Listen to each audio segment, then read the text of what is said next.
Franz Kafka. Le procès. 1925. Chapitre 1er. Arrestation de Joseph K. Conversation avec Madame Grubach, puis avec Mademoiselle Bürstner. On avait sûrement calomnié Joseph K., car, sans avoir rien fait de mal, il fut arrêté un matin. La cuisinière de sa logeuse, Madame Grubach, qui lui apportait tous les jours son déjeuner à 8 heures, ne se présenta pas ce matin-là. Ce n'était jamais arrivé. K attendit encore un instant, regarda du fond de son oreiller la vieille femme qui habitait en face de chez lui et qui l'observait avec une curiosité surprenante. Puis, affamé et étonné tout à la fois, il sonna la bonne. À ce moment, on frappa à la porte et un homme entra qu'il n'avait encore jamais vu dans la maison. Ce personnage était svelte, mais solidement bâti. Il portait un habit noir et collant, pourvu d'une ceinture et de toutes sortes de plis, de poches, de boucles et de boutons qui donnaient à ce vêtement une apparence particulièrement pratique, sans qu'on puisse cependant bien comprendre à quoi tout cela pouvait servir. « Qui êtes-vous » demande K en se dressant sur son séant. Mais l'homme passa sur la question, comme s'il était tout naturel qu'on le prît quand il venait, et se contenta de demander de son côté. « Vous avez sonné » ? « Anna doit me porter le déjeuner, » dit K, essayant d'abord muettement de découvrir par déduction qui pouvait être ce monsieur. Mais l'autre ne s'attarda pas à se laisser examiner. Il se retourna vers la porte et l'entr'ouvrit pour dire à quelqu'un qui devait se trouver juste derrière « Il veut qu'Anna lui apporte le déjeuner ». Un petit rire suivit dans la pièce voisine. À en juger d'après le bruit, il pouvait se faire qu'il y eût là plusieurs personnes. Bien que l'étranger n'eût pu apprendre de ce rire rien qu'il ne sût auparavant, il déclara « C'est impossible » à K sur un ton de commandement. « Voilà qui est fort » répondit K en sautant à bas de son lit pour enfiler son pantalon. « Je voudrais bien voir qui sont ces gens de la pièce à côté, et comment Madame Grubach m'expliquera qu'elle puisse tolérer qu'on vienne me déranger de la sorte. » L'idée lui vint bien aussitôt qu'il n'eût pas dû parler ainsi à haute voix, car il avait l'air, en le faisant, de reconnaître en quelque sorte un droit de regard à l'étranger. Mais il n'y attacha pas d'importance sur le moment. L'autre l'avait pourtant compris comme il n'aurait justement pas fallu, car il lui dit « N'aimeriez-vous pas mieux rester ici ? Je ne veux ni rester ici, ni vous entendre m'adresser la parole tant que vous ne vous serez pas présenté. » « Je le faisais dans une bonne intention, » dit l'étranger, et il ouvrit spontanément la porte. La pièce voisine, où K entra plus lentement qu'il ne voulait, présentait au premier abord à peu près le même aspect que la veille. C'était le salon de Madame Grubach. Peut-être y avait-il dans cette pièce encombrée de meubles, de dentelles, de porcelaines et de photographies un peu plus d'espace que d'ordinaire, mais on ne s'en rendait pas compte en entrant, et d'autant moins que la principale modification consistait dans la présence d'un homme assis près de la fenêtre ouverte et armé d'un livre dont il détacha son regard en voyant entrer Joseph K. « Vous auriez dû rester dans votre chambre, France ne vous l'a-t-il donc pas dit ? » « Vous, je voudrais bien savoir ce que vous voulez, » dit K, quittant des yeux sa nouvelle connaissance pour regarder sur le pas de la porte celui qu'on venait d'appeler France, et revenir ensuite à l'autre. Par la fenêtre, on voyait la vieille femme qui était restée postée à la sienne, juste en face maintenant, avec une curiosité vraiment sénile pour ne rien perdre de ce qui allait se passer. « Il faut tout de même, » dit K, et il fit un mouvement comme pour s'arracher aux deux hommes qui se tenaient pourtant loin de lui et voulut continuer son chemin. « Non, » dit celui qui était près de la fenêtre en jetant son livre sur une petite table et en se levant, « vous n'avez pas le droit de sortir, vous êtes arrêté. »« Ça m'en a tout l'air, » dit K, « et pourquoi donc ?» demanda-t-il ensuite. « Nous ne sommes pas ici pour vous le dire. Retournez dans votre chambre et attendez. La procédure est engagée, vous apprendrez tout au moment voulu. Je dépasse ma mission en vous parlant si gentiment, mais j'espère que personne ne m'a entendu en dehors de France, qui vous traite lui-même sur un pied d'amitié contraire à tous les règlements. Si vous continuez à avoir par la suite autant de chance qu'avec vos gardiens, vous pouvez avoir bon espoir. » K voulut s'asseoir, mais il s'aperçut alors qu'il n'y avait plus aucun siège dans la pièce, excepté la chaise près de la fenêtre. « Vous reconnaîtrez plus tard, » dit France, « combien nous vous avons dit vrai, » et il s'avança sur lui suivi de son compagnon. K fut énormément surpris, surtout par le dernier, qui lui tapa à plusieurs reprises sur l'épaule. Tous deux regardèrent sa chemise de nuit et déclarèrent qu'il lui faudrait en mettre une bien plus mauvaise, mais qu'il veillerait avec grand soin sur cette chemise comme aussi sur tout le reste de son linge, et qu'il le lui rendrait au cas où son affaire finirait bien. « Il vaut beaucoup mieux, lui dirent-ils, nous confier vos objets à garder, car au dépôt, il se produit souvent des fraudes, et d'ailleurs on y revend tout au bout d'un temps déterminé, sans s'inquiéter de savoir si le procès est fini. Or, on ne sait jamais, surtout ces derniers temps, combien ce genre d'affaire peut durer. Au bout du compte, le dépôt vous rendrait bien le produit de la vente, mais d'abord ce ne serait pas grand-chose, car ce n'est pas la grandeur de l'offre qui décide du prix, mais celle du pot de vin. Et puis l'expérience montre trop que ces sommes diminuent toujours avec les années en passant de main en main. K fit à peine attention à ses discours. Il n'accordait pas grande importance aux droits qu'il pouvait encore posséder sur son linge. Il lui semblait beaucoup plus urgent de se faire éclaircir sa situation. Mais, en présence de ces gens, il ne pouvait même pas réfléchir. Le ventre du second inspecteur, ce ne pouvait être évidemment que des inspecteurs, s'aplatissait à chaque instant sur lui de la façon la plus cordiale, mais lorsqu'il levait les yeux, il découvrait une tête sèche et osseuse, armée d'un grand nez déjeté, qui n'allait pas sur ce gros corps et qui se concertait comme une personne à part avec le second inspecteur. Quels hommes étaient-ce donc là? De quoi parlaient-ils? À quel service appartenaient-ils? K vivait pourtant dans un État constitutionnel, la paix régnait partout, les lois étaient respectées. Qui osait là lui tomber dessus dans sa maison? Il avait toujours tendance à prendre les choses légèrement, à ne croire au pire que quand il arrivait et à ne pas s'armer de précautions pour l'avenir, même alors que tout menaçait. Mais dans le cas qui se présentait, cette attitude lui sembla déplacée. Sans doute cette scène n'était-elle qu'une plaisanterie, une grossière plaisanterie, que ses collègues de la banque avaient organisée à son intention, pour des raisons qu'il ignorait, peut-être parce que c'était le jour de son 30e anniversaire. C'était possible, évidemment. Peut-être n'aurait-il qu'à éclater de rire pour que ses gardiens en fissent autant. Peut-être bien ces fameux inspecteurs n'étaient-ils que les commissionnaires du coin. En tout cas, il leur ressemblait, et cependant, depuis l'instant où il avait aperçu Franz, K était décidé à ne pas abandonner le moindre atout qu'il pût avoir contre ces hommes. Si l'on disait plus tard qu'il n'avait pas compris la plaisanterie, tant pis, ce n'était pas un gros danger. Sans être de ces gens à qui l'expérience profite toujours, il se rappelait avoir été puni par les événements, de s'être sciemment conduit avec imprudence dans certains cas, au contraire de ses amis. Cela ne se reproduirait pas, tout au moins cette fois-ci. S'il s'agissait d'une comédie, il allait la jouer lui aussi. Pour le moment, il était encore libre. « Permettez, dit-il, et, se glissant entre les gardiens, il entra vivement dans sa chambre. « Il semble raisonnable, entendit-il dire derrière lui. » Aussitôt chez lui, il ouvrit brutalement les tiroirs de son secrétaire. Tout s'y trouvait dans le plus grand ordre. Mais l'émotion l'empêcha de découvrir immédiatement les pièces d'identité qu'il cherchait. Il finit par mettre la main sur un permis de bicyclette, et il allait déjà le présenter au gardien quand, se ravisant, il l'estima insuffisant et continua à chercher jusqu'à ce qu'il eût trouvé un extrait de naissance. Lorsqu'il revint dans la pièce voisine, la porte d'en face s'en ouvrait, et Madame Grubach s'apprêtait à entrer. On n'aperçut d'ailleurs cette dame qu'un instant, car à peine l'eut-elle reconnue qu'elle s'excusa, visiblement gênée, disparut et referma la porte avec les plus grandes précautions. « Entrez donc !» C'était tout ce que K avait eu le temps de lui dire. Il restait là, planté avec ses papiers à la main au milieu de cette pièce, à regarder la porte qui ne se rouvrait pas. Un appel des gardiens le réveilla en sursaut. Ils étaient attablés devant la fenêtre ouverte en train de manger son déjeuner. « Pourquoi n'est-elle pas entrée » demanda-t-il. « Elle n'en a pas le droit, dit le plus grand des deux gardiens. Vous savez bien que vous êtes arrêté. »« Pourquoi serais-je donc arrêté? Et de cette façon, pour comble !»« Voilà donc que vous recommencez, dit l'inspecteur, en plongeant une tartine beurrée dans le petit pot de miel. Nous ne répondons pas à de pareilles questions. Vous serez bien obligé d'y répondre, dit K. Voici mes papiers d'identité. Maintenant, montrez-moi les vôtres et faites-moi voir surtout votre mandat d'arrêt. Mon Dieu, dit le gardien, que vous êtes long à entendre raison. On dirait que vous ne cherchez qu'à nous irriter inutilement, nous qui pourtant sommes sans doute en ce moment les gens qui vous veulent le plus de bien. Puisqu'on vous le dit, expliqua Franz, et, au lieu de porter à la bouche la tasse de café qu'il tenait à la main, il jeta sur K un long regard, peut-être très significatif, mais auquel K ne comprit rien. Il s'ensuivit un long dialogue, malgré K, qui finit pourtant par exhiber ses papiers et par dire « Voici mes pièces d'identité. » « Que voulez-vous que nous en fassions » s'écria alors le grand gardien. « Vous vous conduisez pis qu'un enfant. Que voulez-vous donc? Vous figurez-vous que vous amènerez plus vite la fin de ce sacré procès en discutant avec nous, les gardiens, sur votre mandat d'arrestation et sur vos papiers d'identité.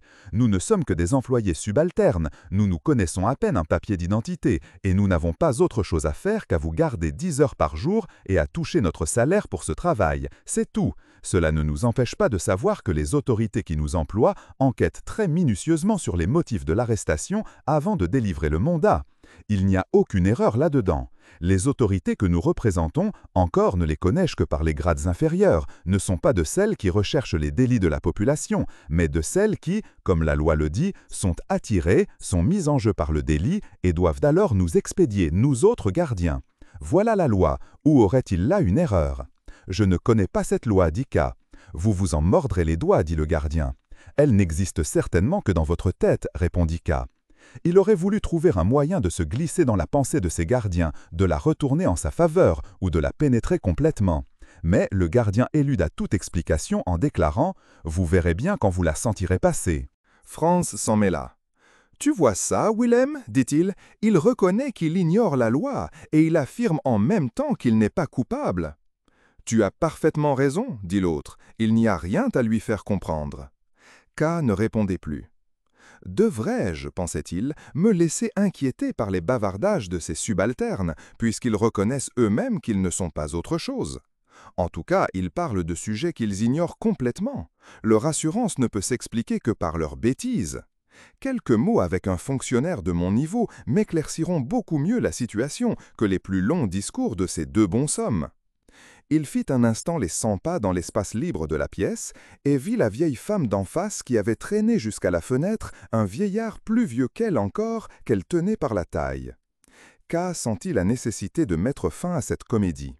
« Conduisez-moi, dit-il, à votre supérieur. »« Quand il le demandera, pas avant, dit le gardien que l'autre avait appelé Willem. Et maintenant je vous conseille, ajouta-t-il, de retourner dans votre chambre et d'y attendre tranquillement ce qu'on décidera de vous. Ne vous épuisez pas en soucis superflus, c'est un conseil que nous vous donnons, ramassez-vous force plutôt, car vous en aurez grand besoin. Vous ne nous avez pas traités comme notre présence le méritait, vous avez oublié que, quels que nous soyons, nous représentons, au moins maintenant, en face de vous, des hommes libres, et ce n'est pas une mince supériorité. Cependant, nous sommes prêts, si vous avez de l'argent, à vous faire apporter un petit déjeuner du café d'en face. » K ne répondit pas à cette proposition. Il resta là un moment sans rien dire. Peut-être s'il essayait d'ouvrir la porte de la pièce voisine, ou même celle du vestibule, les deux gardiens ne l'en empêcheraient-ils pas? Peut-être fallait-il pousser les choses au pire.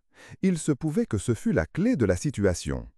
Mais peut-être aussi les gardiens lui mettraient-ils la main dessus s'il essayait. Alors adieu la supériorité qu'il conservait tout de même sur eux à certains égards. Aussi préféra-t-il attendre la solution moins incertaine que le cours naturel des choses amènerait nécessairement. Il revint donc dans sa chambre sans ajouter un seul mot. Là, il se jeta sur son lit et prit sur la table de toilette une belle pomme qu'il avait mise de côté la veille pour son petit déjeuner. Il ne lui en restait pas d'autre, mais celui-ci, comme il s'en convainquit au premier coup de dent, valait beaucoup mieux que le breuvage que la faveur de ses gardiens aurait pu lui faire venir de quelque sale café de nuit. Il se sentait dispos et confiant. À sa banque, évidemment, il ratait sa matinée, mais étant donné le poste relativement supérieur qu'il occupait, on l'excuserait facilement. Devrait-il invoquer sa véritable excuse? Il songeait à le faire. Si on ne voulait pas le croire, ce qui était assez naturel, il pourrait prendre comme témoin Madame Grubach ou les deux vieillards qui venaient maintenant de se mettre en marche pour se poster à la fenêtre en face de sa chambre. En se plaçant au point de vue de ses gardiens, K restait étonné qu'on le renvoyât et qu'on le laissât seul dans sa chambre où il avait tant de facilité de se tuer. Mais en même temps, il se demandait, en se plaçant à son propre point de vue, quelle raison il pourrait bien avoir de le faire. Ce ne pouvait tout de même pas être parce que ces deux hommes mangeaient son déjeuner dans la pièce voisine. Il eût été si insensé de se suicider que même s'il avait voulu le faire, il eût trouvé tellement stupide qu'il n'y serait jamais parvenu. Si ces gardiens n'avaient pas été des gens aussi visiblement bornés, on eût pu penser que c'était pour la même raison qu'ils ne voyaient pas de danger à le laisser seul. Ils pouvaient bien le regarder si cela leur faisait plaisir. Ils le verraient aller chercher un bon vieux schnapps qu'il conservait au fond de son petit placard, vider un verre pour remplacer son déjeuner et un second pour se donner du courage, mais par prudence seulement, pour prévoir l'improbable cas où ce courage serait nécessaire. À ce moment, il eut un tel sursaut d'effroi en s'entendant appeler de la pièce voisine que le verre en choqua ses dents. « Le brigadier vous fait demander, lui disait-on. » Ce n'était que le cri qui l'avait effrayé, ce cri sec comme un ordre militaire dont il n'aurait jamais cru capable le gardien Franz. Quant à l'ordre lui-même, il lui faisait plaisir. Il répondit enfin sur un ton de soulagement, ferma à clé le petit placard et se hâta d'aller dans la pièce voisine.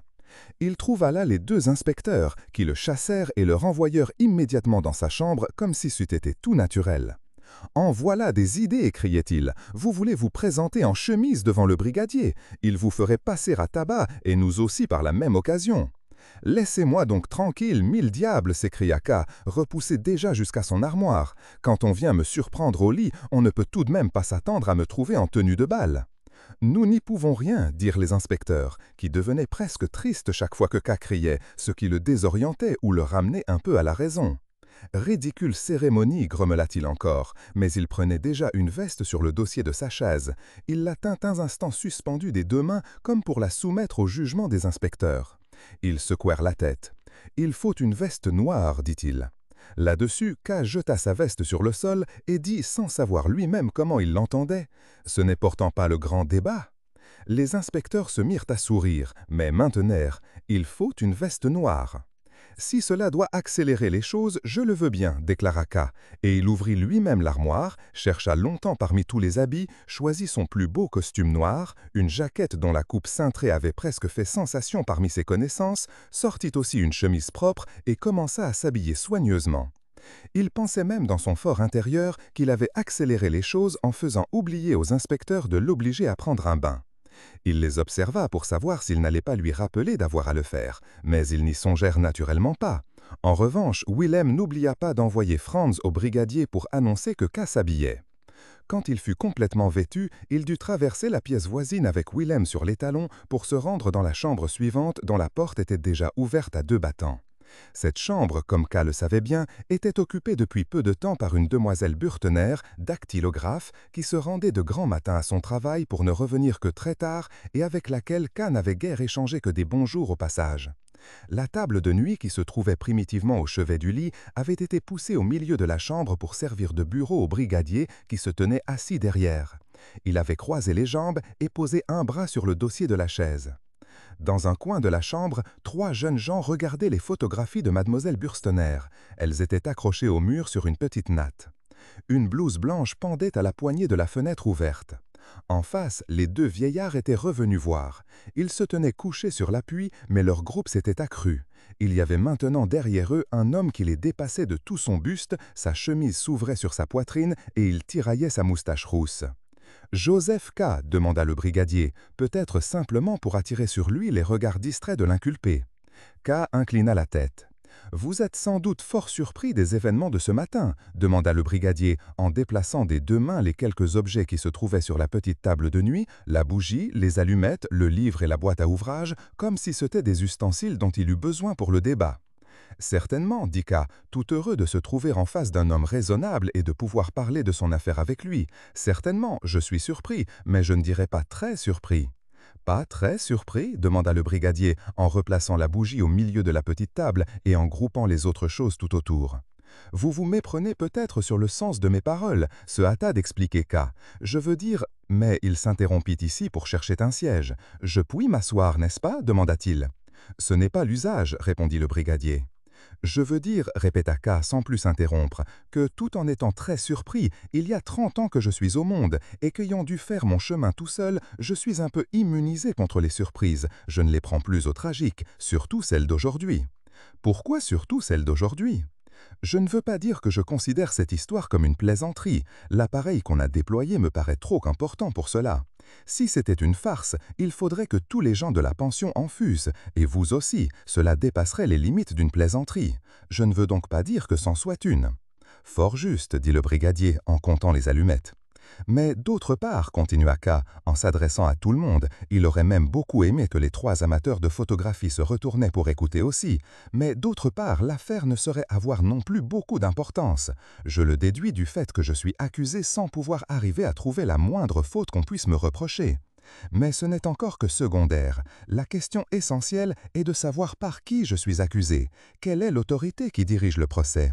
Êtes-vous fonctionnaire? Nul de vous ne porte d'uniforme, à moins qu'on ne veuille nommer uniforme ce vêtement, et il montrait celui de Franz, qui est plutôt un simple costume de voyage.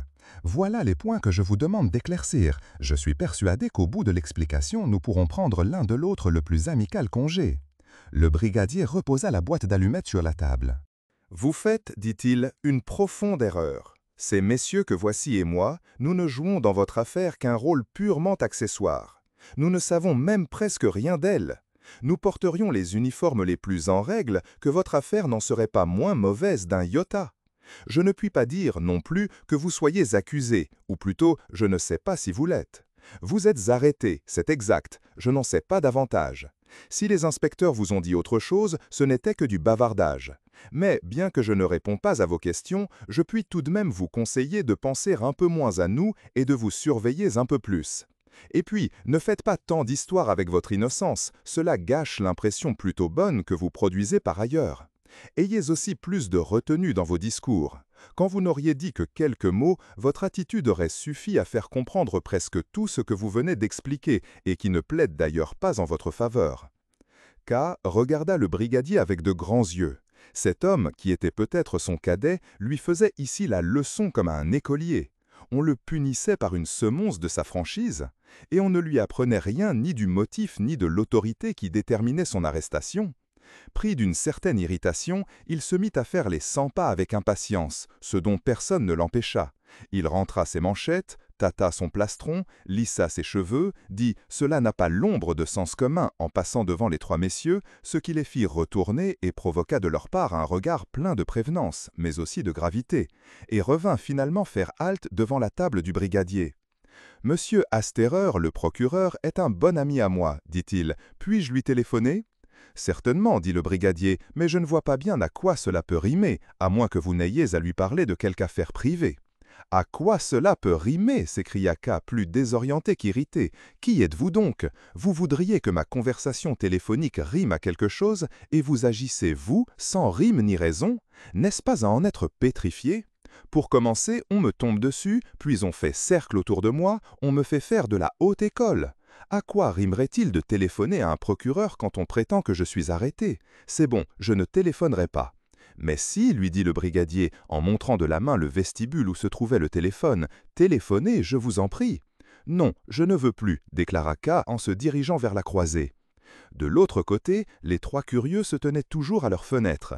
Ils ne semblèrent troublés dans leur contemplation que lorsque K vint les regarder. Les deux vieux voulaient s'en aller, mais l'homme qui se tenait derrière eux les rassura. « Nous avons de fameux spectateurs » s'écria K à haute voix en se tournant vers le brigadier et en les montrant de l'index. « Disparaissez » leur cria-t-il. Ils reculèrent aussitôt de quelques pas, les deux vieux allèrent même se cacher derrière l'homme, qui les couvrit de son large corps et dut, à en juger au mouvement de sa bouche, dire quelque chose que l'éloignement empêcha de comprendre. Mais ils ne disparurent pas complètement, ils semblaient attendre l'instant où ils pourraient revenir à la fenêtre sans être vus. « Quel malotru » dit K en se retournant. Il lui sembla, en jetant un regard sur le brigadier, que ce policier l'approuvait. Mais il était fort possible aussi que le brigadier n'eût pas entendu, car il avait posé la main à plat sur la table et semblait comparer les longueurs de ses doigts. Les deux inspecteurs étaient assis sur une malle recouverte d'un tapis et se frottaient les genoux. Les trois jeunes gens s'étaient campés les mains sur les hanches et regardaient un peu partout d'un air désœuvré. Il régnait un calme aussi grand que dans un bureau oublié. « Messieurs, dit K, et il lui sembla un moment qu'il portait tous ces gens sur ses épaules. À en juger d'après votre attitude, mon affaire a l'air terminée. Je suis d'avis que le mieux est de ne pas réfléchir au bien ou au mal fondé de votre procédé et de mettre gentiment fin à cette histoire en nous serrant réciproquement la main. Si vous êtes du même avis, voilà. » Et il s'avança vers la table du brigadier, la main tendue. Le brigadier releva les sourcils, mordit ses lèvres et regarda la main de K, qui pensait toujours que l'autre allait la saisir. Mais le brigadier se leva, prit un chapeau melon posé sur le lit de mademoiselle Bürzner et le mit des deux mains avec circonspection, comme on s'y prend pour essayer une coiffure neuve. Les choses vous paraissent bien simples, disait-il en même temps à K. Nous devrions, à votre avis, mettre gentiment fin à cette affaire. Mais non, voyons, ce n'est pas possible. Ce qui ne veut pas dire non plus que vous deviez désespérer. Pourquoi désespéreriez-vous? Vous n'êtes qu'arrêté, rien de plus. C'est ce dont j'avais à vous informer. J'ai vu comment vous le preniez, cela suffit pour aujourd'hui, et nous pouvons nous séparer, provisoirement bien entendu. Vous voulez sans doute aller maintenant à la banque. À la banque, demanda K. Je croyais que j'étais arrêté. K parlait sur un ton assez hautain, car bien que sa poignée de main eût été refusée, il se sentait de plus en plus indépendant de tous ces gens-là, surtout depuis que le brigadier s'était levé. Il jouait avec eux. Il avait l'intention de les suivre jusqu'à la porte de la maison s'ils s'en allaient, et de leur offrir de l'appréhender. Aussi, répéta-t-il, « Comment puis-je donc aller à la banque puisque je suis arrêté ?» C'est bien cela, dit le brigadier, qui était déjà près de la porte. Vous ne m'avez pas bien compris. Vous êtes arrêté, certainement, mais cela ne vous empêche pas de vaquer à votre métier. Personne ne vous interdira de mener votre existence ordinaire. Cette détention n'a donc rien de bien terrible, dit alors K en se rapprochant du brigadier. J'ai toujours été de cet avis, répondit l'autre. Il semble que dans ces conditions, la notification de l'arrestation n'était même pas nécessaire, ajouta K en approchant encore plus près. Les autres arrivaient à leur tour. Ils formaient maintenant près de la porte un groupe étroitement serré. « C'était mon devoir, dit le brigadier. »« Un devoir stupide, dit K impitoyablement. »« Cela se peut, répondit le brigadier, mais nous n'avons pas de temps à perdre à de tels débats. Je pensais que vous vouliez aller à votre banque. Puisque vous faites attention aux moindres mots, j'ajoute que je ne vous y oblige pas. J'avais seulement cru que vous le désiriez, et pour vous faciliter votre rentrée, pour qu'elle reste aussi inaperçue que possible, j'avais amené ces 3 messieurs, qui sont vos collègues, en les priant de se tenir à votre disposition. »« Comment » s'écria K en regardant avec étonnement les 3 comparses en question. Ces jeunes gens insignifiants et anémiques, que son souvenir n'enregistrait encore que groupés autour des photos de Mademoiselle Bürzner, étaient effectivement des employés de sa banque. Non pas des collègues, c'était trop dire, il y avait déjà là une lacune dans l'omniscience du brigadier. Mais c'étaient bien en vérité des employés subalternes de la banque. Comment cela avait-il pu lui échapper ? Avait-il fallu que son attention fût accaparée par le brigadier et les inspecteurs pour qu'ils ne reconnaissent pas ces 3 jeunes gens ? Il y avait là le raide Rabensteiner qui agitait constamment les mains, le blond Kulich aux orbites creuses et Kaminer qui, affligé d'un tic nerveux, souriait toujours intolérablement. « Bonjour, messieurs, dit K au bout d'un instant, en tendant la main aux 3 jeunes gens qui s'inclinaient correctement. « Je ne vous avais pas reconnu. Nous allons au travail, n'est-ce pas ?» Les messieurs approuvèrent de la tête en riant, et avec beaucoup de zèle, comme s'ils n'avaient pas attendu autre chose depuis le début. Mais lorsque K s'aperçut qu'il avait oublié son chapeau dans sa chambre, ils coururent tous l'un d'après l'autre le chercher, ce qui témoignait tout de même d'un certain embarras. K resta là à les regarder par les 2 portes ouvertes. Le dernier parti avait été naturellement l'indifférent Rabensteiner, qui avait adopté un petit trot élégant mais de pure forme. Ce fut Kaminer qui rapporta le chapeau, et tandis qu'il le lui remettait, K était obligé de se dire expressément, comme à la banque, pour arriver à se contenir, que le sourire de Kaminer n'était pas intentionnel, et que Kaminer ne pouvait même jamais sourire intentionnellement. Dans le vestibule, Madame Grubach ouvrit la porte à tout le monde. Elle n'avait pas l'air de se rendre compte de sa faute. Les yeux de K furent attirés, comme toujours, par le lien de son tablier qui coupait son ventre puissant jusqu'à une profondeur vraiment superflue. En bas, ayant regardé sa montre, il décida de prendre une auto pour ne pas augmenter inutilement son retard. Kaminer courut au coin chercher une voiture. Les 2 autres s'évertaient visiblement à distraire K lorsque Kulich montra soudain le portail de la maison d'en face où venait d'apparaître le grand homme au bouc blond. Un peu gêné dans le premier instant de se montrer dans toute sa longueur, cet homme eut un brusque recul et s'appuya contre le mur. Les vieux devaient se trouver encore dans l'escalier. K en voulut à Kulich d'attirer ainsi son attention sur cet individu qu'il avait déjà aperçu et à l'apparition duquel il s'était même attendu. « Ne regardez donc pas, fit-il sans inquiéter de ce qu'une telle observation pouvait avoir de surprenante avec de libres citoyens. Mais il n'eut pas besoin de s'expliquer, car l'auto venait d'arriver, tout le monde prit place et on fila. Il s'aperçut alors qu'il n'avait pas remarqué le départ du brigadier et des inspecteurs. Le brigadier lui avait masqué les employés. Maintenant, c'étaient les employés qui lui cachaient le brigadier. Il avait manqué de présence d'esprit et résolu de mieux s'observer à cet égard. Pourtant, il ne put s'empêcher de se retourner encore une fois et de se pencher sur l'arrière de l'auto pour essayer d'apercevoir le départ de ses visiteurs. Mais il se rassit sur le champ sans avoir même tenté de les chercher des yeux et se ranconna commodement dans la voiture. Malgré les apparences, il aurait dû bien être encouragé en ce moment.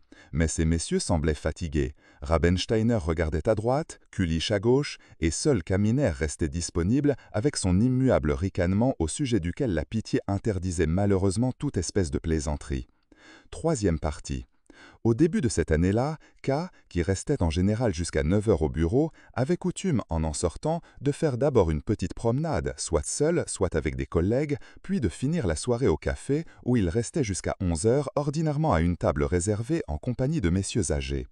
Mais il y avait des exceptions à ce programme. Le directeur de la banque, qui appréciait beaucoup son travail et son sérieux, l'invitait parfois à venir se promener en auto ou à dîner dans sa villa. De plus, K se rendait une fois par semaine chez une jeune fille, du nom d'Elsa, qui était serveuse toute la nuit dans un café et ne recevait le jour ses visites que de son lit. Mais ce soir-là, le temps avait passé très vite grâce à un travail assidu et à une foule de félicitations aussi flatteuses qu'amicales, K décida de rentrer chez lui immédiatement.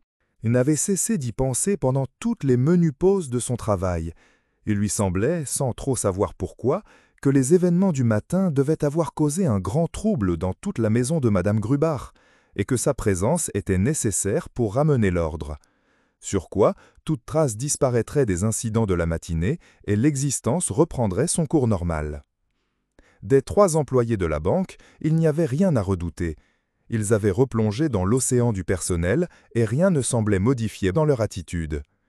K les avait convoqués à plusieurs reprises, isolement ou simultanément, pour les observer. Chaque fois, il avait pu les lâcher satisfaits. Lorsque, à 9h30 du soir, il se retrouva devant sa maison, il découvrit sous la porte cochière un jeune garçon qui se tenait là, les jambes écartées, en train de fumer tranquillement sa pipe. « Qui êtes-vous » demanda K aussitôt, en rapprochant son visage du jeune homme, car on n'y voyait pas bien clair dans la pénombre du passage. « Je suis le fils du concierge, monsieur, » répondit le garçon, qui s'effaça en retirant sa pipe de sa bouche. « Le fils du concierge » demanda K, en frappant impatiemment le sol du bout de sa canne. « Monsieur désire-t-il quelque chose? Dois-je aller chercher mon père ?»« Non, non, » dit K, avec une note d'indulgence dans la voix, comme si le jeune homme avait fait quelque chose de mal qu'il voulut bien lui pardonner. « C'est bon, » ajouta-t-il en repartant, mais avant de prendre l'escalier, il se retourna encore une fois. Il aurait pu aller droit dans sa chambre, mais comme il voulait parler à Madame Grubach, il frappa d'abord à sa porte. Madame Grubach était assise, en train de raccommoder, près d'une table sur laquelle s'amoncelaient de vieux bas. K s'excusa distraitement de venir si tard, mais Madame Grubach fut très aimable. Elle ne voulut pas écouter ses excuses. Il savait bien, déclara-t-elle, qu'elle était toujours là pour lui et qu'il était son locataire préféré. K fit des yeux le tour de la pièce. Elle avait complètement repris son ancien aspect. La vaisselle du déjeuner, qui se trouvait le matin sur la petite table près de la fenêtre, avait déjà disparu. Que les mains des femmes, pensait-il, font de choses sans qu'on les entende. Il eût peut-être brisé cette vaisselle sur place, mais il n'aurait certainement pas pu l'emporter. Il regarda Madame Grubach avec une certaine reconnaissance. « Pourquoi êtes-vous encore à travailler si tard » demanda-t-il. Ils étaient maintenant assis tous deux à la table, et K plongeait de temps en temps ses mains dans le paquet de bas. « Il y a tant de travail, fit-elle. Dans la journée, j'appartiens à mes locataires. Si je veux mettre mes affaires en ordre, il ne me reste que le soir. J'ai dû vous donner aujourd'hui un gros travail supplémentaire, lui dit-il. Et en quoi donc demanda-t-elle en s'animant. Le bas qu'elle ravaudait resta dans son giron.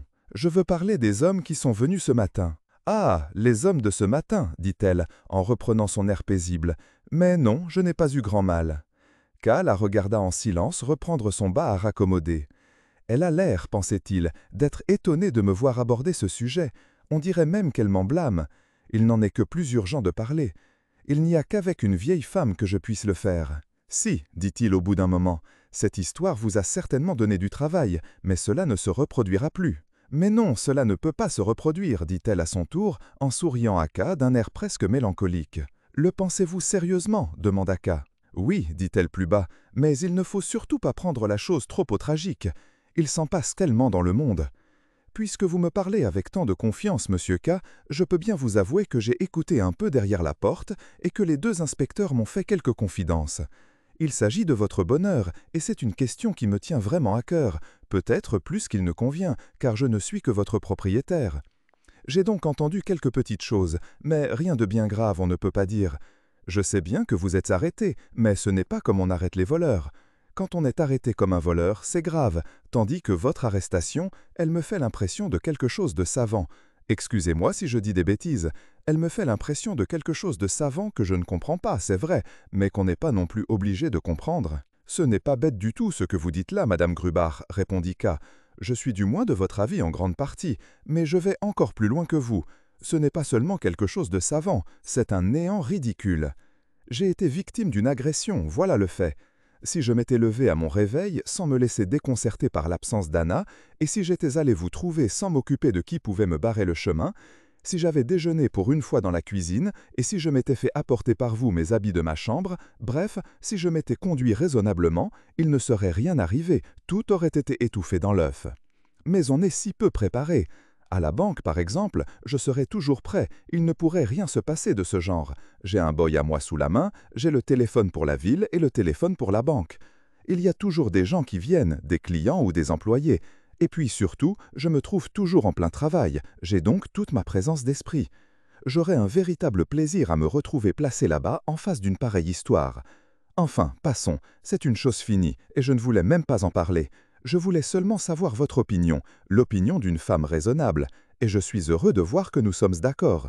Maintenant, tendez-moi la main. Il me faut une poigne de main pour me confirmer cet accord. Me tendra-t-elle la main, pensait-il. Le brigadier ne l'a pas fait. Il prit un regard scrutateur pour observer Madame Grubach. Comme il s'était levé, elle se leva aussi, un peu gênée, car elle n'avait pas compris tout ce que K lui avait expliqué. Et cette gêne lui fit dire une chose qu'elle n'aurait pas voulu et qui venait au mauvais moment. « Ne le prenez pas si fort, monsieur K. » Elle avait des larmes dans la voix et elle en oublia la poignée de main. « Je ne le prends pas fort, que je sache, » dit K, soudain lassé, en se rendant compte de l'inutilité des encouragements de cette femme. À la porte, il demanda encore. « Madame Bürstner est-elle là ?» « Non, » dit Madame Grubach en souriant, avec une sympathie en retard, tandis qu'elle donnait ce secret renseignement. « Elle est au théâtre. Lui vouliez-vous quelque chose? Dois-je lui faire la commission? » Je ne voulais lui dire que quelques mots. Je ne sais malheureusement pas quand elle reviendra. Quand elle est au théâtre, elle ne revient en général qu'assez tard. C'est sans importance, dit K, qui se dirigeait déjà vers la porte, la tête baissée, pour s'en aller. Je voulais simplement m'excuser auprès d'elle de lui avoir emprunté sa chambre ce matin. Ce n'est pas nécessaire, monsieur K. Vous avez trop d'égards. La demoiselle n'en sait rien. Elle avait quitté la maison de très bonne heure, et tout est de nouveau en place, voyez vous-même. Et elle alla ouvrir la porte de la chambre de Madame Bürstner. Merci, je vous crois sur parole, dit K, en allant voir quand même. La lune éclairait paisiblement la pièce obscure. Autant qu'on put s'en rendre compte, tout était vraiment à sa place. La blouse ne pendait plus à la poignée de la fenêtre, les oreillers du lit semblaient extrêmement hauts. Ils étaient baignés en partie par la lumière de la lune. « La demoiselle revient souvent très tard, » dit K, en regardant Madame Grubach comme si elle en était responsable. « C'est la jeunesse, » dit Madame Grubach sur un ton d'excuse. « Certainement, certainement, » dit K, « mais cela peut aller trop loin. » « Eh oui, » dit Madame Grubach, « Plum, vous avez raison, monsieur, et c'est peut-être même le cas. Je ne veux pas dire de mal de Madame Bürstner, c'est une brave petite, bien gentille, bien aimable, bien convenable, et ponctuelle, et travailleuse. J'apprécie beaucoup tout cela. Mais il y a une chose de vraie, elle devrait être plus fière, elle devrait avoir plus de retenue. Je l'ai déjà vue 2 fois ce mois-ci dans des petites rues, et chaque fois avec quelqu'un de différent. Cela me fait beaucoup de peine. Je ne le raconte qu'à vous, monsieur K, mais je ne pourrais pas éviter de lui en parler à elle-même. Ce n'est d'ailleurs pas la seule chose qui me la fasse suspecter. Vous faites complètement fausse route, dit K furieux et presque incapable de dissimuler sa colère. D'ailleurs, vous vous êtes visiblement méprise sur le sens de ma réflexion au sujet de cette demoiselle. Je ne voulais pas dire ce que vous avez pensé. Je vous conseille même franchement de ne pas lui parler du tout. Je la connais très bien. Il n'y a rien de vrai dans ce que vous disiez. Mais peut-être vais-je trop loin, je ne veux vous empêcher de rien faire. Dites-lui ce que vous voudrez. Mais monsieur K, dit Madame Grubach en le suivant jusqu'à la porte qu'il avait déjà ouverte, je n'ai pas du tout l'intention de parler encore à la demoiselle. Il faut d'abord naturellement que je l'observe davantage. Il n'y a qu'à vous que j'ai confié ce que je savais. Après tout, c'est dans l'intérêt de tous les pensionnaires si l'on veut tenir leur pension propre. Est-ce que je cherche à faire autre chose? Propre, jeta encore K par l'entrebâillement de la porte. Si vous voulez tenir la pension propre, il vous faut commencer par me donner congé. Puis il referma brutalement. On frappa encore légèrement, mais il ne s'en inquiéta pas. Pourtant, comme il n'avait aucune envie de dormir, il décida de ne pas se coucher. Cela lui fournirait en même temps l'occasion de constater l'heure à laquelle rentrerait Madame Bertzner. Peut-être pourrait-il alors échanger encore quelques mots avec elle, si déplacé que ce pût être. Tout en regardant par la fenêtre, il pensa même un moment dans sa fatigue à punir Madame Grubach, en décidant Madame Bertzner à donner congé avec lui. Mais l'exagération de ce procédé lui apparut aussitôt, et il se soupçonnait de chercher à abandonner l'appartement à cause des événements du matin. Rien n'eût été plus fou, ni surtout plus inutile et plus méprisable. Quand il fut las de regarder la rue vide, il se coucha sur le canapé après avoir entr'ouvert la porte du vestibule pour pouvoir identifier du premier coup ceux qui rentreraient. Il resta là à fumer un cigare jusque vers 11 heures. Puis, n'y tenant plus, il alla se promener un peu dans le vestibule comme s'il pouvait hâter par là l'arrivée de mademoiselle Bürstner. Il n'avait pas grand besoin d'elle, et ne pouvait même pas se la rappeler très bien, mais il avait décidé de lui parler, et il s'impatientait de voir qu'elle dérangeait par son retard la régularité de sa journée. C'était aussi la faute de mademoiselle Bürstner s'il n'avait pas dîné ce soir-là, et s'il n'était pas allé voir Elsa dans la journée comme il se l'était promis. À vrai dire, pour rattraper le dîner et la visite, il n'aurait qu'à se rendre au café où Elsa était employée. C'était ce qu'il ferait dès qu'il aurait parlé à mademoiselle Bürstner. 11h30 étaient déjà passées quand il entendit un pas dans l'escalier. Tout absorbé par ses pensées, il allait et venait dans le vestibule aussi bruyamment que dans sa propre chambre. En entendant monter, il se trouva surpris et se réfugia derrière sa porte. C'était bien mademoiselle Bürstner qui revenait. En refermant la porte d'entrée, elle jeta avec un frisson un châle de soie sur ses frêles épaules. Elle menaçait à chaque instant de retourner dans sa chambre, où K ne pourrait naturellement plus la voir après minuit. Il fallait donc qu'il lui parlât immédiatement. Malheureusement, il avait oublié de faire de la lumière chez lui. S'il sortait de cette pièce obscure, il aurait l'air de vouloir sauter comme un brigand sur la jeune fille et lui ferait certainement grand-peur. Ne sachant que faire, comme il n'y avait plus de temps à perdre, il appela à voix basse par l'entrebâillement de la porte. « Mademoiselle Bürstner !» On eût dit d'une prière plutôt que d'un appel. « Y a-t-il quelqu'un ici » demanda mademoiselle Bürstner en regardant autour d'elle avec des yeux ronds de surprise. « C'est moi » dit K en s'avançant. « Ah, monsieur K » dit en souriant mademoiselle Bürstner. « Bonsoir, monsieur » et elle lui tendit la main. « J'avais quelques mots à vous dire. Voulez-vous me permettre de le faire maintenant ?»« Maintenant » demanda mademoiselle Bürstner. « Faut-il absolument que ce soit maintenant? N'est-ce pas un peu étrange, dites. Je vous attends déjà depuis 2 heures. Ma foi, comme j'étais au théâtre, je ne pouvais pas m'en douter. Les raisons que j'ai de vous parler ne se sont présentées qu'aujourd'hui. Mon Dieu, je ne vois pas en principe d'obstacle à ce que vous veniez me parler, mais je suis horriblement fatigué. Passez donc un instant chez moi. Il ne faut pas causer ici, nous réveillerions tout le monde et ce serait encore plus désagréable pour moi que pour les gens. Attendez là et éteignez dans le vestibule dès que j'aurai allumé chez moi. » K fit comme on le lui avait dit. Il attendit même un peu plus. Finalement, mademoiselle Bürstner l'appela à voix basse de sa chambre. « Asseyez-vous, lui dit-elle en lui indiquant le divan. » Pour son compte, elle resta debout, adossée au montant du lit, malgré la lassitude dont elle avait parlé.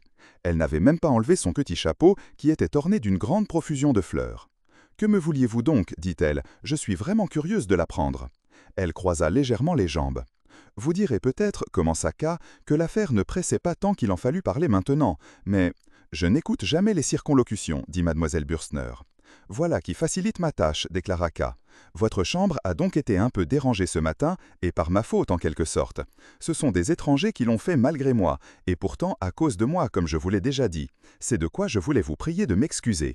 Ma chambre demanda mademoiselle Bürstner, en scrutant le visage de K au lieu d'examiner la pièce. Je n'y peux rien, dit K. Ils se regardèrent tous les deux dans les yeux pour la première fois. La façon dont la chose s'est passée ne mérite pas un mot en elle-même. Et c'est pourtant le point le plus intéressant, dit mademoiselle Bürstner. Non, dit K. Si l'on est ainsi, répondit mademoiselle Bürstner, je ne veux pas forcer vos confidences. Admettons que la chose n'a rien d'intéressant. Je ne soulève pas d'objection. Quant à l'excuse que vous me demandez, je vous l'accorde bien volontiers, et d'autant plus facilement que je ne peux pas trouver trace de désordre. Elle posa les mains à plat sur ses hanches et fit une ronde autour de la pièce. Parvenue à la petite natte à laquelle étaient accrochées les photographies, elle s'arrêta. « Voyez pourtant, s'écria-t-elle, mes photographies ont été vraiment dérangées. Voilà qui n'est pas gentil. Quelqu'un s'est donc vraiment introduit dans ma chambre. » K fit oui de la tête tout en maudissant dans son fort intérieur l'employé caminaire qui ne pouvait jamais maîtriser sa stupide bougeotte. Il est étrange, dit mademoiselle Bürstner, que je sois obligé de vous défendre une chose que vous devriez vous interdire de vous-même et que je me vois contrainte de vous dire de ne pas pénétrer chez moi en mon absence. Je vous ai pourtant expliqué, mademoiselle, dit K, en allant voir aussi, que ce n'était pas moi qui avais touché à vos photos. Mais, puisque vous n'y croyez pas, je suis bien forcé de vous avouer que la commission d'enquête a amené avec elle 3 employés de la banque, dont l'un a dû se permettre de déranger ces portraits. Je le ferai renvoyer à la première occasion. Oui, mademoiselle, il est venu ici une commission d'enquête, ajouta-t-il, en voyant que la jeune fille ouvrait des yeux interrogateurs. Pour vous demanda-t-elle. Mais oui, répondit K. Non, s'écria la demoiselle en riant. Si, dit K, vous me croyez donc innocent? Innocent, dit la demoiselle, je ne voudrais pas prononcer un jugement qui est peut-être gros de conséquences, et puis je ne vous connais pas. Il me semble pourtant que pour mettre tout de suite une commission d'enquête sur les talons de quelqu'un, il faudrait qu'on eût affaire à un sérieux criminel, et comme vous êtes en liberté, car votre calme me permet de croire que vous ne venez pas de vous échapper de prison, vous n'avez sûrement pas commis un bien grand crime. La commission d'enquête, dit K, peut fort bien avoir reconnu que je suis innocent ou tout au moins beaucoup moins coupable qu'on ne le pensait. Certainement, cela se peut, dit mademoiselle Bürstner, soudain très attentive. Voyez-vous, dit K, vous n'avez pas grande expérience des choses de la justice. Non, en effet, dit mademoiselle Bürstner, et je l'ai souvent regretté, car je voudrais tout savoir. Les histoires de justice m'intéressent énormément. La justice a une étrange puissance de séduction, ne trouvez-vous pas? D'ailleurs, je vais certainement en apprendre beaucoup plus long à ce sujet, car je dois entrer le mois prochain dans une étude d'avocat. C'est une excellente chose, dit K. Vous pourrez peut-être m'aider un peu dans mon procès. Pourquoi pas, dit mademoiselle Bürstner, j'aime bien utiliser ce que je sais. J'en parle sérieusement, dit K, ou tout au moins avec le demi-sérieux que vous y mettez vous-même. L'affaire est trop peu importante pour que j'aie recours à un avocat, mais un conseil ne pourrait pas me faire de mal. Si je dois jouer ce rôle de conseillère, déclara mademoiselle Bürstner, il faut tout de même que je sache de quoi il s'agit. C'est bien là le hic, dit K, je ne le sais pas moi-même. Vous vous êtes donc moqué de moi, dit mademoiselle Bürstner, terriblement déçue. Vous auriez pu choisir alors un autre moment. Et elle s'éloigna des photographies devant lesquelles ils étaient si longtemps restés l'un près de l'autre.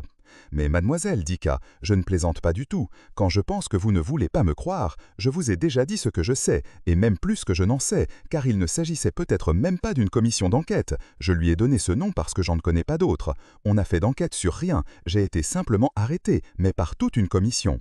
Mademoiselle Bürstner, qui s'était assise sur le divan, se mit à rire de nouveau. « Comment cela s'est-il donc passé » demanda-t-elle. « Une chose effroyable, dit K. » Mais il n'y pensait pas du tout. Il était tout ému du tableau qu'offrait mademoiselle Bürstner, qui, le coude sur un coussin, soutenait sa tête d'une main et promenait lentement l'autre sur sa hanche. « C'est bien trop général, dit-elle. »« Qu'est-ce qui est trop général » demanda K. Puis il se souvint et demanda. « Faut-il vous montrer comment les choses se sont passées ?» Il voulait se remuer un peu, mais sans partir. « Je suis déjà bien fatigué, dit mademoiselle Bürstner. »« Vous êtes revenu si tard, répondit K. »« Voilà maintenant que vous me faites des reproches, répliqua mademoiselle Bürstner. Après tout, vous avez raison, je n'aurais pas dû vous laisser entrer. D'ailleurs, ce n'était pas nécessaire, l'événement l'a bien prouvé. »« C'était nécessaire, dit K. Vous allez le comprendre vous-même. Puis-je éloigner la table de nuit de votre lit ?»« Quelle mouche vous pique, dit mademoiselle Bürstner. Jamais de la vie. »« Alors je ne puis rien vous montrer, dit K, en sursautant comme si on venait de lui causer un tort irréparable. » Si c'est pour les besoins de votre explication, poussez tout de même la table de nuit, dit mademoiselle Bürstner, qui ajouta au bout d'un moment d'une voix plus faible « Je suis si fatigué ce soir que je vous en passe plus qu'il ne sied. » K poussa le petit meuble jusqu'au milieu de la chambre et s'assit derrière. Il faut que vous vous représentiez exactement la position des acteurs. C'est une chose très intéressante. Moi, je représente le brigadier. Là-bas, 2 inspecteurs sont assis sur le bahut et les 3 jeunes gens se tiennent debout en face des photographies. À l'espagnerette de la fenêtre, une blouse blanche que je ne mentionne que pour mémoire. Et alors maintenant, ça commence. Ah, j'allais m'oublier, moi qui représente pourtant le personnage le plus important. Je me tiens donc debout, ici, en face de la table de nuit. Le brigadier est assis le plus confortablement du monde, les jambes croisées, le bras pendant comme je vous le fais voir derrière le dossier de sa chaise. Un gros pignouf, pour dire son nom. Et alors ça commence réellement. Le brigadier appelle, comme s'il avait à me réveiller. Il pousse un véritable cri. Il faut, malheureusement pour vous, le faire comprendre que je me mette à crier moi aussi. Ce n'est d'ailleurs que mon nom qu'il crie de cette façon. Mademoiselle Bürstner, qui écoutait en riant, mit bien son index sur sa bouche pour empêcher K de crier. Mais il était déjà trop tard. K était trop bien entré dans la peau de son personnage. Il cria lentement « Joseph K ». moins fort d'ailleurs qu'il n'avait menacé de le faire, mais suffisamment cependant pour que le cri, une fois lancé, sembla ne se répandre que petit à petit dans la chambre. On entendit alors frapper à la porte de la pièce voisine à petits coups secs et réguliers. Mademoiselle Bürstner pâlit et porta la main à son cœur. L'effroi de K avait été d'autant plus grand qu'il était resté encore un instant incapable de penser à autre chose qu'aux événements du matin et à la jeune fille à laquelle ces événements l'avaient amené. À peine s'était-il ressaisi que Mademoiselle Bürstner bondit vers lui et lui prit la main. « Ne craignez rien, chuchota-t-il, ne craignez rien, j'arrangerai tout. Mais qui cela peut-il bien être? Il n'y a ici que le salon et personne n'y couche. » Mais si, lui souffla Mademoiselle Bürstner dans l'oreille, depuis hier il y a le neveu de Madame Grubach, un capitaine, qui y couche parce qu'elle n'a pas d'autre pièce libre. Je l'avais oublié moi aussi. Pourquoi a-t-il fallu que vous poussiez un tel cri? Ah, mon Dieu, que je suis malheureuse! Vous n'en avez aucun motif, dit K en l'embrassant sur le front, tandis qu'elle se laissait retomber dans les coussins. Mais elle se dressa d'un bond. Filez, filez, partez, mais partez donc, que voulez-vous? Il écoute à la porte, il entend tout, comme vous me tourmentez. Je ne partirai pas, dit K avant de vous voir un peu rassuré. Venez dans l'autre point, il ne pourra pas nous entendre. Elle s'y laissa conduire. C'est peut-être un incident ennuyeux pour vous, mais vous ne courez aucun danger. Vous savez bien que Madame Grubach, dont tout dépend dans cette histoire, surtout puisque le capitaine est son neveu, a un véritable culte pour moi, et qu'elle croit tout ce que je dis comme parole d'évangile. D'ailleurs, je la tiens, car elle m'a emprunté une assez grosse somme. Je prendrai sur moi de lui présenter l'explication que vous voudrez, pour peu qu'elle soit conforme au but, et je m'engage à amener Madame Grubach non pas seulement à faire semblant d'y ajouter foi pour le public, mais à la croire réellement. Rien ne vous oblige à m'épargner. Si vous voulez qu'on dise que je vous ai assailli, c'est ce que je dirai à Madame Grubach, et elle le croira sans m'ôter sa confiance, tant cette femme m'est attachée. Mademoiselle Bürstner, légèrement effondrée sur son siège, regardait muettement le sol. Pourquoi Madame Grubach ne croirait-elle pas, ajouta K, que je vous ai assailli? Il voyait devant lui les cheveux de la jeune fille, des cheveux bas, bouffants et fermes, à reflets rougeâtres et partagés par une raie. Il pensait que Mademoiselle Bürstner allait tourner les yeux vers lui, mais elle lui dit sans changer de position. « Excusez-moi, j'ai été effrayé par la soudaineté du bruit beaucoup plus que par les conséquences que pourrait avoir la présence du capitaine. Il y a eu un tel silence après votre cri. Et c'est dans ce silence qu'on s'est mis tout à coup à frapper à la porte. C'est cela qui m'a tant fait peur, d'autant plus que j'étais tout près. On a frappé presque à côté de moi. Je vous remercie de vos propositions, mais je ne les accepte pas. C'est à moi de répondre de ce qui se passe dans ma chambre et personne n'a à m'en demander compte. Je suis surprise que vous ne vous aperceviez pas de ce qu'il y a de blessant dans vos propositions, malgré l'excellence de vos intentions que je me plais à reconnaître, mais maintenant allez-vous-en, laissez-moi seul, j'en ai plus besoin que jamais. Les 3 minutes que vous m'aviez demandées se sont transformées en une demi-heure, et même plus. K la prit d'abord par la main, puis par le poignet. « Vous ne m'en voulez pas ?» dit-il. Elle dégagea doucement sa main et répondit « Non, non, je n'en veux jamais à personne. » Il la reprit par le poignet. Cette fois-ci, elle le laissa faire et le ramena jusqu'à la sortie. Il était fermement décidé à partir. Mais, parvenu devant la porte, il eut un recul comme s'il ne s'était pas attendu à la trouver là. Mademoiselle Bürstner profita de cet instant pour se libérer, ouvrir et se glisser dans le vestibule, d'où elle lui chuchota « Allons, venez maintenant, je vous en prie, voyez !» Et elle montrait la porte du capitaine sous laquelle passait un rayon de lumière. Il a allumé et il s'amuse à nous écouter faire. « je viens, dit K en sortant rapidement. Il l'attrapa et la baisa sur la bouche, puis sur tout le visage, comme un animal assoiffé qui se jette à coups de langue sur la source qu'il a fini par découvrir. Pour terminer, il l'embrassa encore dans le cou, à l'endroit du gosier sur lequel il attarda longtemps ses lèvres. Il fut interrompu par un bruit qui venait de la chambre du capitaine. « Maintenant, je m'en vais, dit-il. » Il voulait encore appeler Madame Bürstner par son prénom, mais il l'ignorait. Elle lui adressa un signe de tête fatigué, lui laissa sa main à baiser, déjà tournée pour repartir, comme si elle ignorait tout cela, et regagna sa chambre le dos voûté. K ne tarda pas à se coucher. Le sommeil le visita vite. Avant d'y succomber, il réfléchit encore un peu à sa conduite, il en était satisfait, mais s'étonnait de ne pas l'être davantage. Il redoutait sérieusement la présence du capitaine pour Mademoiselle Bürstner.